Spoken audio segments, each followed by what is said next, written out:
From healing to high performance, this is the Warriors Ascent podcast. This episode is brought to you by Torch AI, unlocking human potential. Well, all right. Welcome to the Warriors Ascent podcast with your host, Mike. Unfortunately, Matt couldn't be here today. He's on business representing Warriors Ascent, so we appreciate that and his great efforts. He's going to do great things. But I am here with my board chair, Steve Tanner, great man. And again, as we discussed in previous episodes, and I'll say, the initial episode for this season, what we're really focused on are, I'll say, strategic partnerships, supporters, donors, funders, bottom line, people that have your best interest in mind, people that you can lean on. In previous episodes, we've mentioned you are the average of the 5 people that you surround yourself with, or you spend the most time with. So choose those people wisely. Bottom line, hey, having in your circle people that have your back, have that, I'll say, strategic and philosophical alignment is so very important. And I will say, Steve and I, birds of a feather in that I think we're both, safe to say, very analytic. So I'll speak for myself. I hope Steve likes me and thinks I'm a decent guy, but kind of, sort of. No, but I mean, I love him to death. He and his wife Heidi are just so wonderful. I affectionately term them the command group, the command team, because they are both 100% invested in the success of Warriors Ascent. For that, I'm super grateful. But just even on a personal level, I mean, Steve is just such a great guy. Very, very analytic, great advice, great mentorship, great friendship. I'm, again, humbled and honored to have you as a board chair and a friend. And I'm super jazzed about having this episode with you so our audience can get to know you better. So what was that, $20? Is that what That's 50. 50, sorry. Yes. No, so please, Steve, tell everyone, how is it that you came to be our board chair, to be involved with Warriors Ascent, and then, we'll progress the conversation beyond that, in terms of, what it is that you like about the mission and the organization. But first and foremost, tell us about yourself, your background, in as much as you're willing to share, and how it is that we came into each other's orbit. Sure. So thanks. First of all, thanks for the opportunity. Absolutely. Sorry, Matt couldn't be here tonight, so you could both gang up on me, but I know he's doing good things. Yes. So a bit about me. So first and foremost, happily married for 30 years to Heidi, you mentioned her earlier. Excellent. Yeah. What a great lady, and I'm blessed to have her in my life. We have a couple of kids, adult age kids now. One just got married a couple weeks ago, and one's getting married here in a few months. So we're kind of entering that stage of our life. So personally, that's what's going on with me in terms of professionally. Been in the national security business for a little over 28 years now. I had to do the math when I'm like using my fingers. I'm like, am I counting that right? And it's running up on 30 years here. So that means I'm getting old, right? That's something like that. You don't look old. So been in the national security space for 28 years. Kind of, it really was fate, I'll say, that got me into it straight out of undergrad, and worked as a defense contractor for a few years, and then became a civilian for the Department of Defense, and then in the FBI, federal government civilian, and then have been at the Kansas City National Security Campus for the last 10 years. So. Right. Education-wise, I'm trying to remember. You PhD? No PhD. I have an undergraduate and master's on kind of the technical side, kind of molecular biology. Okay, that's what it was. And then an MBA. Molecular biology. Recently. So, yeah. Craziness. Yeah, and then an MBA was at Rockhurst, right? Yeah. Yep. Yeah, I got that just a few years ago. Went through their executive MBA program. So, yep. No, that's great. And I know you guys did some business analysis on our organization. We did. When I was going through, I was on the board when I went through the program, and so I was able to provide that. No, I appreciate that. No, so Warriors Ascent, so you've done so many great things for us, in terms of just resources, notoriety, getting us support, on behalf of Honeywell, and others, a great many others. I'll say you are a super advocate and ambassador for the program, which again, I greatly appreciate. And we and our constituents are the beneficiaries of that. But let me ask you, what is it about the mission and our approach that appeals to you so much? Sure. And what I'm going to do is I'm going to take a step back to how you and I first met and how I got involved with the organization, and then I'll get to your question. So it's been 5 years ago, right? Almost close to the month, 5 years ago, I was at Kansas City National Security Campus. And one of the things that we do out there is we are committed to community involvement. And we do that in a couple of different ways. One is financially by forming partnerships and providing funding to organizations like Warriors Ascent that align with our community engagement pillars. The other is providing paid volunteer time to our employees. Right. And so if you take that one step further, for our leadership, for our senior leaders in the organization, we really encourage them to get involved in the community, in the organizations that are supported by KCNSC.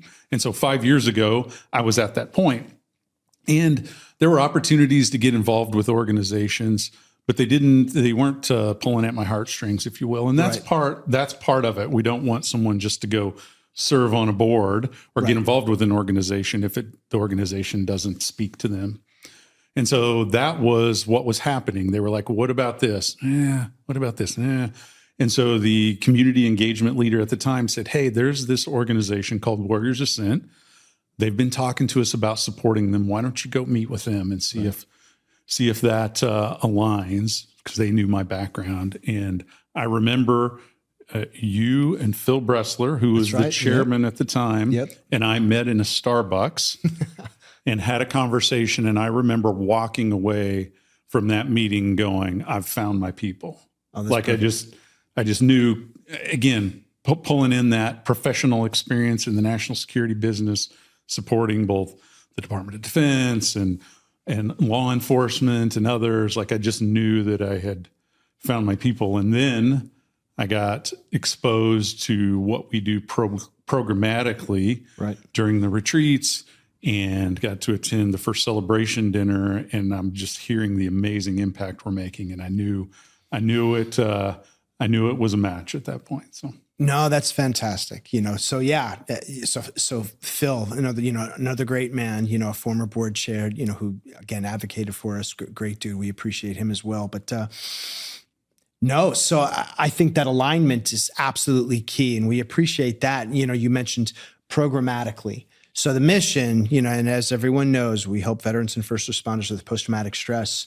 And I know that's near and dear to you, as it is to me. But let's speak about the programmatics. So obviously you met Phil and me, Phil and I, and we told you what our mission was, clearly that appealed to you. What was it about the program after you came out and kind of saw what it is that we did and we do and what our approach was?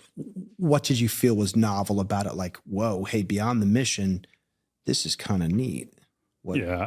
I think without a doubt, the thing that got me hooked on the organization, and I will say got Heidi hooked on it as well, was hearing those that go through the program talk about the impact that it makes, not only in their lives, but in the lives of those around them. So, certainly that there's rarely a graduation goes by that somebody doesn't talk about, this was the last thing I was going to try. Like I was contemplating suicide. I was on the verge of suicide. I had a plan to end my life. And after 5 days, they walk out of here not talking about how they're going to end their life, but they walk out of here with this new lease on life. Like, okay, I have a way to deal with my PTS in a different way that I've never had before. And now I have this new lease on life. So hearing those stories, seeing the camaraderie that happens when you bring a group of strangers together on Monday. That's right. And attending like the leap of faith and just seeing them build those relationships, and then walking in here on Friday during a graduation and thinking these guys have known each other for 5 decades, 5 years, whatever, right? They've known each other a long time.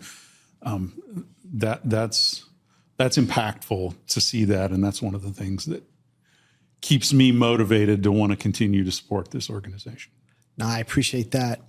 No, what's interesting is, again, I mean, I think in many ways you're like me in that, hey, data, numbers, very logical, just given your background, your education, what it is that you do at Honeywell. But at the same time, what I came to find is it is the anecdotal that is so powerful. Because clearly it's not all just about the data and numbers, but again, I'll speak for myself, but I think you would agree. It's just like everyone's going to say they're good. We're the greatest thing ever. But if you've got the data to substantiate that goes a long way. And I'll say corroborating, or justifying the efficacy of a program. But that can be very dry. That's like bean counting, in that, again, I'm very proud of the fact that we have that article in the Journal of Psychotherapy Psychotherapy Integration, that explicates our approach, the multimodal group therapeutic treatment program and the modalities. But to your point, when we bring, I'll say, potential donors and funders and supporters, the data is compelling and powerful. And for many, they're like, oh, that's impressive. It's a high watermark. But what really, really gets buy-in is not when I say, hey, we're good, or even you as the board chair, even though, I think I would hope you and I both engender a degree of confidence, in people, but it's really hearing people themselves share either after the fact. This is the case with our mentors. And for those out there, we're running our 2-day program now as we speak, and we've got our mentors who continue to pay it forward. And, our exemplars of what right looks like, helping a new group of men, in this case, 12, work through the Warriors Ascent program, but to hear their stories and how years later, the Warriors Ascent programs helped keep them on the path to healing, that's super compelling. But then as Steve is pointing out, usually at the end, of every graduation, we ask people, share as much or as little as you're willing.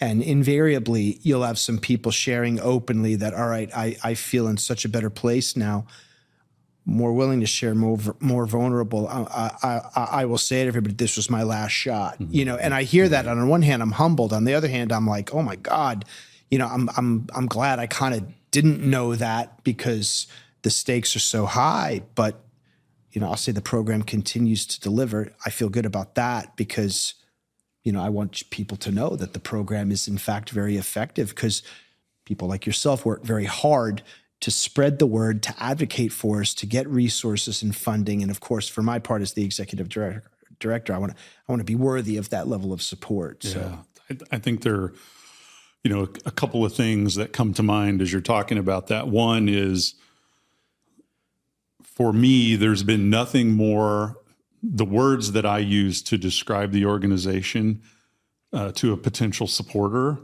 partner, go so far. And so really what I'm trying to do is get them to a graduation, right? I'll buy them lunch. I'll do whatever, right? To get them coerce, cajole. That's right. Whatever it takes, right? To get them here, because I know that they are going to hear somebody when we give the attendees the opportunity to speak, they're going to hear somebody that's going to tell a story that's going to blow them away. It does every time. Heidi and I attend a graduation. There's just another story that blows us away, and it's that for sure where people see that impact. So that's number one. The second thing is when you talk about the 2-day that's going on now, and you said there were 12 individuals going through it. So one of the things that really excites me about how we talk about the impact to some of this new research, well, I don't know if it's new research, it's new to us, research that we found that talks about the effect of one individual on those around them, and said that it says, basically states that anywhere from 30 to just over 100 people can be impacted by one individual with PTS. And so as we think about the 12 men that are upstairs right now, wrapping up the program for the day, it's not just about those 12.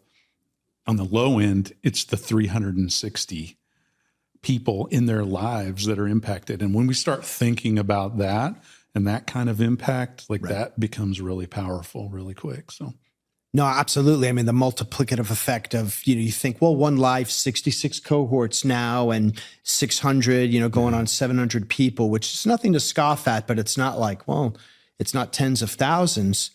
Well, I mean, but that's not insignificant, number one, given, I'll say the problem and our solution, but not to be undersold or undervalued is exactly that, is the ripple effect per se. Absolutely.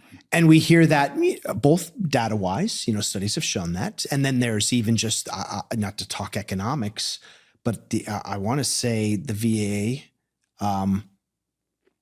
did a study on the economic effects of post-traumatic stress on the workforce, and it was in the billions in terms of lost productivity and hours. I mean, again, not to talk numbers when we're talking lives, but still a significant impact beyond just, what you would think is not a straightforward problem, but all right, hey, guys are, dealing with this trauma. But to your initial point, it's like we hear anecdotally through some of our testimonials, people saying, Braden Moore, as an example, police chief out in the Newton, Kansas area, shared in his testimonial, he's like, his son noticed, his son's friends, parents noticed, and you're thinking, really? Like, wow, I mean, one little change, and you think, no, man, people aren't going to make that, they're not going to make that connection, but in fact they do, not to oversell it, but you change or impact or, God willing, save a life, the impact that has on family, friends, community, coworkers. I mean, think about that it's not insignificant. Yeah. And that's, just another piece. It's another part of what we're doing at Warriors Ascent that motivates not only me, but the other board members as well. Sure, the 12 gentlemen that are upstairs today, they are absolutely the priority, but to know that there are potentially hundreds of people that are in their family and support network that may benefit from this as well is absolutely motivating. So. No, absolutely. No, so, other things are just, in terms of efficiency and just approach. I mean, I know there's the pharmacology piece, which, hey, for some people, that's what they need. I'm never going to disparage, the need for medication or whatever. But I think a lot of people come to us because they don't want the pharmacology. They don't want the drugs. They want something holistic. So I know our approach is appealing in that regard. Then you talked about community, in terms of special sauce. I think that's really important as well, is a lot of people that attend our program have seen a therapist or are in therapy or have, approached, some sort of healing modality, we'll call it, whatever it might be. But being around other people, again, the multimodal group therapeutic treatment program piece of it is just so impactful. I mean, we see it with this cohort as an example. Being around other people with, I'll say, shared experiences. And it may not be the exact experience, but the trauma is kind of the same. And letting them know, I think, one of the epiphanies really for many are, I'm not alone in my suffering. I'm not the only one that feels this way. Other people, I can relate to these people. And, I am not alone. And I don't have to suffer through this alone. I've got help. I've got a community that can help me through this. Yeah, I think you're absolutely spot on. I think about, when we have a graduation ceremony and I'm able to attend, one of the things that I always tell each one of the participants is, thanks for having the courage. That's right. To come here. But I think I was thinking about it on my way here today. I'm like, there's the courage to come, but then there's the encouragement that comes from that community, that tribe that gets built while they're here, that allows them to walk out of here, not only with a toolbox full of tools that they can use anywhere, not just when they're going through counseling, but that they can use anywhere. But then they have friends, people, their tribe now that they can reach back out to and either provide some assistance or get some assistance. And I think that's powerful. Yeah, absolutely. And we see that all the time. They'll have a text chain, Facebook groups, it's kind of like they're squad mates, so they'll stick together, they'll banter back and forth, check in with one another. And it's that I'll say that community is really, really important. Again, it gets back to the isolation piece, suffering in isolation versus, being there for one another. That's really super important. So absolutely. We offer that as well.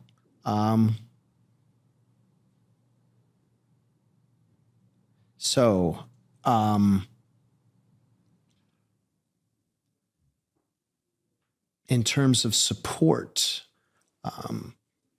what are your thoughts there? Like, what is it that people can do for those that maybe find themselves or a loved one or, somebody that they care about, a coworker, what have you, that you think, hey, something's not quite right, whether they admit it or not. I think they're dealing with something.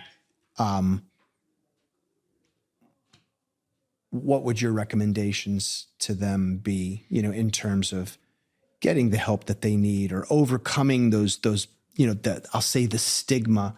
And we hear that all the time. There are a lot of people that are like, well, hey, DOD is pretty good about having destigmatized a lot of the mental health issues. Some of the other departments, maybe not quite as much, and I know with our police and firefighters, they're saying, they're still kind of like, hey, be careful. Your career might be at stake. I think we've become more enlightened as a society, but I think people are still dealing with that.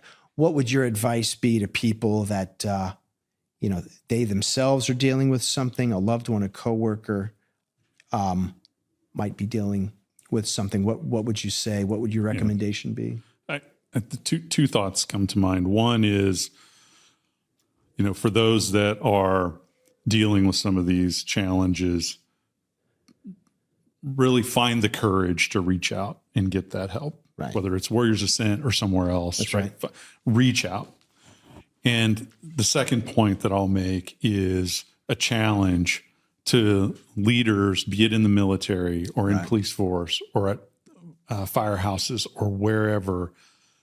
Lead by example and make sure, as leaders in those organizations, they absolutely want physically fit workers, employees, right? Right. And to me, mental fitness and mental performance is critical to those kind of roles. And that stigma that you talked about has to be removed from the equation to ensure that they have a completely healthy workforce moving forward. So I've challenged those leaders, find a way to bring that wall down, remove that stigma, and get your folks the support that they need. That is such a great point.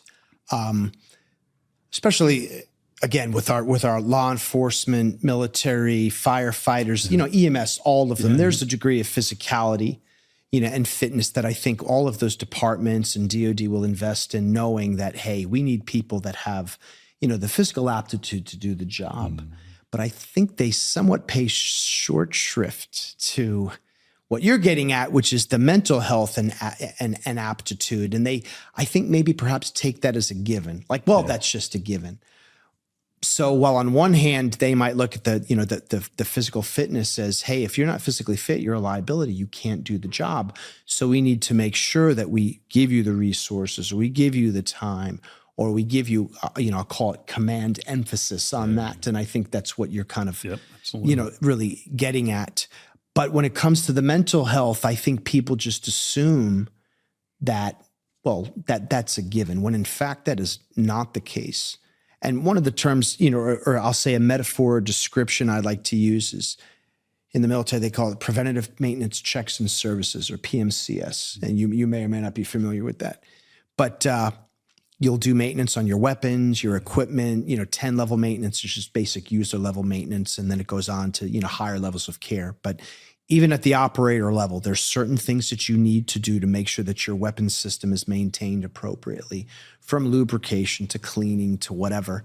And I like to say it's like, the human being as a I don't want to say a weapon system per se, but a piece of equipment. You can't take care of your equipment in the Army or your fire truck or whatever, which I'm sure they do maintenance on that all the time, but then not apply, I'll say, a commensurate level of care and maintenance on the individual, and say, hey, are you taking care of yourself mentally? And to not do so is in essence to say, hey, we're gonna put this equipment into the field and have it not be fully mission capable, which I think any key leader would never do. But unfortunately, it seems many do, at least on the mental health side. Yeah. And if you as part of that challenge that I just laid out a minute ago, like look at some of what corporate America is starting to do and what professional sports teams, some of the most elite athletes in the world, it's not about just hitting the gym and throwing weights around all the time. There's a significant amount of effort put towards their mental performance as well. And so I think, going back to that point I made earlier, bringing that wall down, removing that stigma and making mental performance as well as physical performance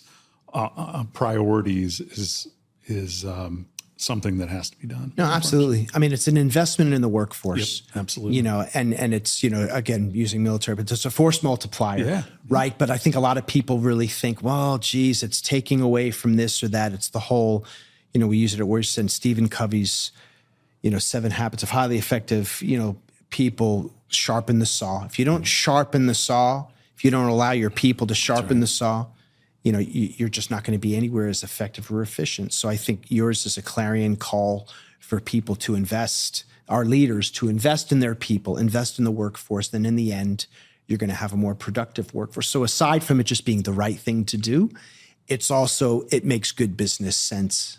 And, hey, for our part, Warriors Ascent, I think we do a great job in 5 days, or in this case, 2 days, of giving the people the tools they need to get on the path, get on the path to healing, or in the military, hey, get back in the fight. Yep. So any closing comments, Steve?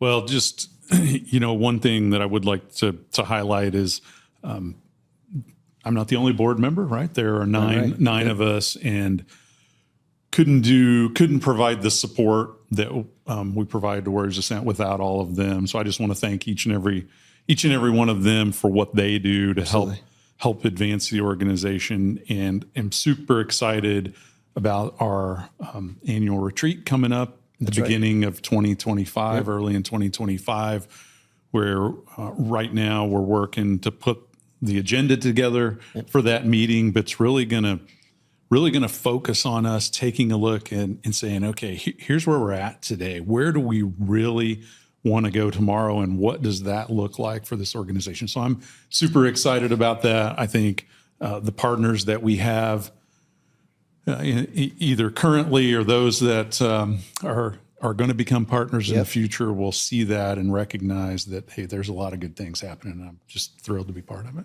No, absolutely. Absolutely. I think we're hitting our stride, and we've got big things on the horizon. Absolutely. And so much of that is due to your great efforts. So I appreciate you so much. Absolutely. All right. We'll see you all next episode. Thanks for watching this episode of the Warriors Ascent podcast. We're in Kansas City helping veterans and first responders with PTS. Check us out at warriorsascent.org.